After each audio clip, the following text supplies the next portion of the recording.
How do we promote humanism or the humanist ethos in the school and the community? We do a lot of things. First of all, UHST has helped us to conduct workshops where we have come up with a concrete ethos shared among all humanist schools.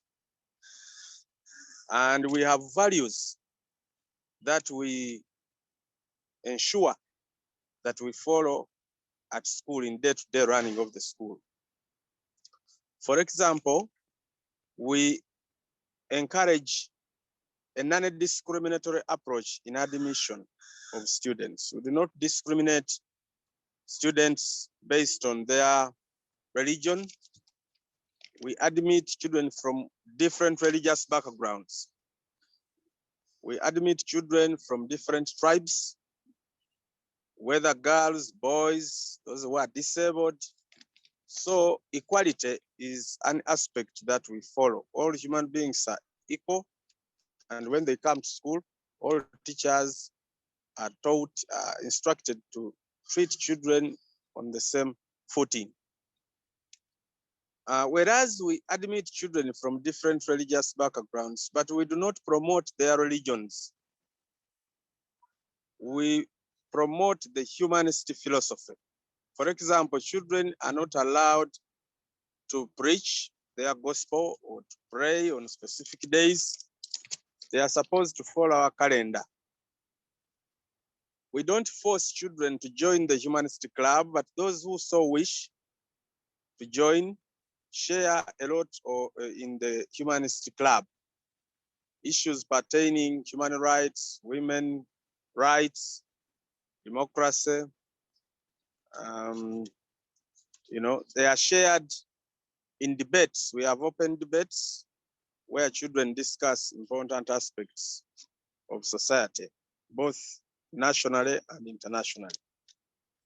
We emphasize science, the teaching of science, especially in practical aspects. When COVID had just broken out, many churches here took the belief that God had sent COVID to punish society because of sin. And we stood firm. We taught our children that COVID is a virus, is caused by a virus, just like many other diseases that have been occurring in human history. So we emphasized the scientific approach as recommended by the Minister of Health in overcoming the pandemic. Social distance, hand washing, sanitizing, So we emphasize the scientific approach, not just the teaching of science, but the scientific approach in solving challenges in life. This is not the case in many schools here, where prayer is part and parcel of the curriculum.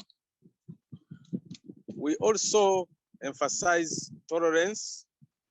We tolerate each other's views. Children are taught to tolerate each other, even when they don't agree with their opinion.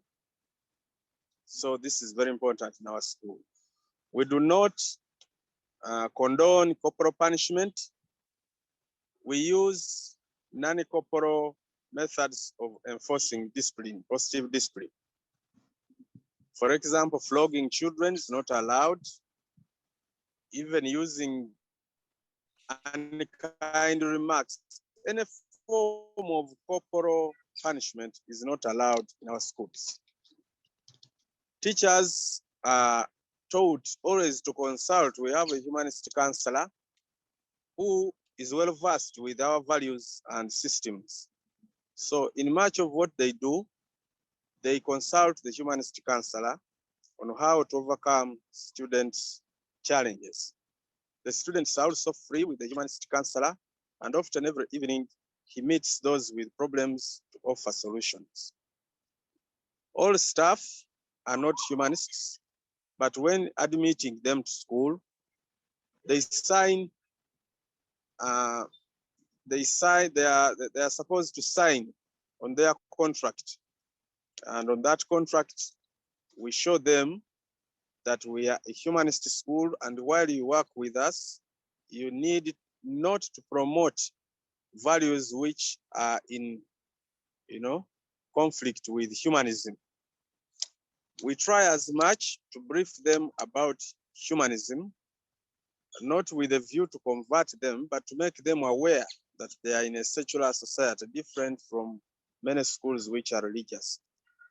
So we do a lot to promote humanism in school and in the community, because we have outreach programs in the community where we visit parents of our children, where we visit local leaders, and in most cases, we are discussing with them the ethos at our school.